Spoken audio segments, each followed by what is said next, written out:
Сәлем достар, бүгін біз мынандай керемет самса нашпашках дайындаймыз. Ал олай болса, кеттік. Үлкен ыдыс аламыз, бірінші тестодан бастайық. Бір жұмыртқа, айран, қаймақ,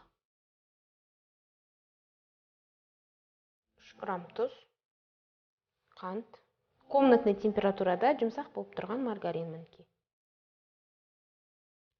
Жарты чайная ложка сода, обычный пищевой уксус. Осы ложканың жарты ложкасы. Кішкене ғана құямыз да. Соданы өлтіріп аламыз.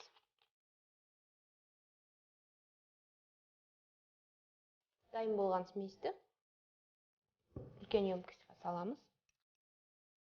Енді барлығын қолмен немесе миксермен араластырсаңыз болады. Миксердің тест араластыратын насадкасымен араластырса болады. Ал мен қолмен араластырайын.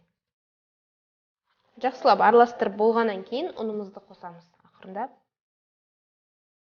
Ұн алдын ала ситадан өткізілген. Жақсылап қолмен араластырамыз. Тесті қолдың жылулығын жақсы көреді. Сол себептен қолмен араластырған маған ұнайды. Кішкентай кезімізде қамырды жаңадан үйреніп жатқан кезде мамаларымыз ұрсатын. Қамыр илеген ыдысың таза болу керек деп, таза шығу керек деп. Сол айтқандай мінекей. Таза.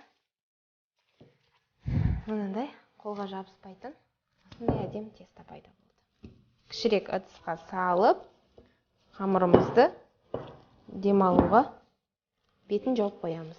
Келесі кезекте етімізді және пиязымызды майдалап тураймыз қолмен.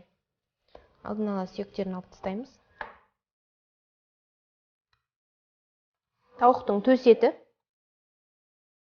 сәл мұздап тұрған кезінде тураған ыңғайлы болады. 300 грамм ет, 300 грамм пияз.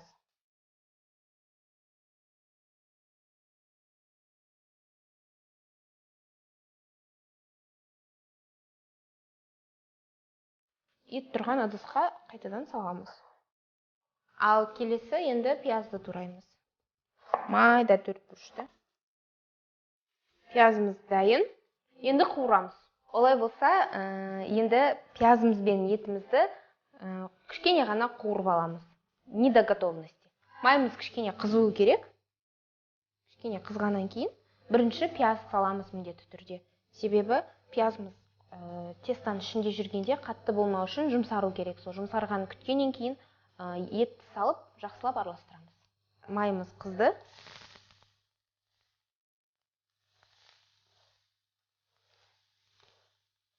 Пиязды жұмсарғанша қуырамыз.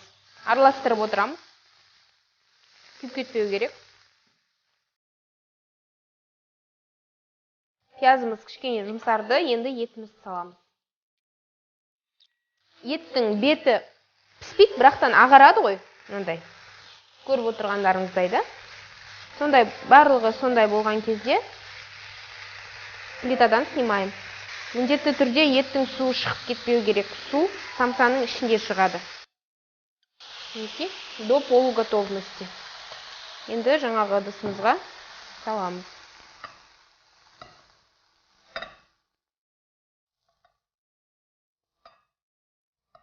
Дайын болған начинкамызды дәмдеуіштермен және тұзды салып араластырамыз.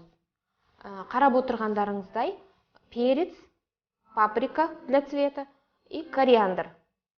Енді осы дәмдеуіштерді қосып араластырамыз. Және 20 грамм сары май дәм беру үшін.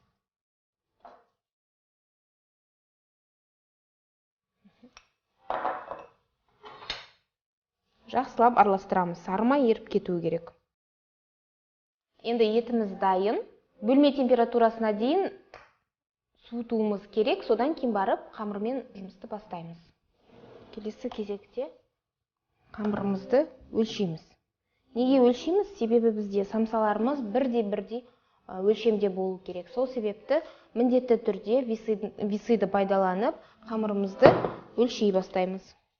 28-30 граммнан каждый қамырды аламыз.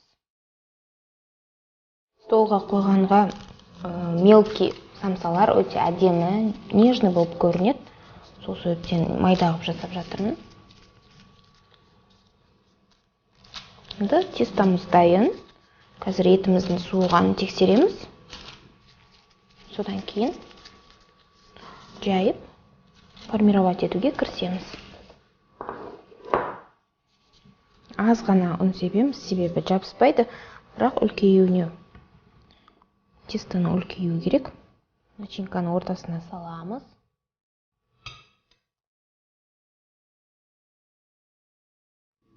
Біріктіреміз.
Осымен самсамыз дайын.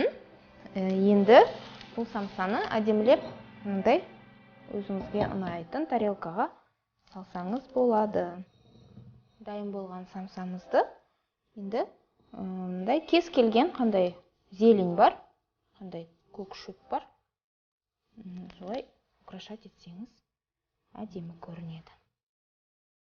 Осымен самсамыз дайын.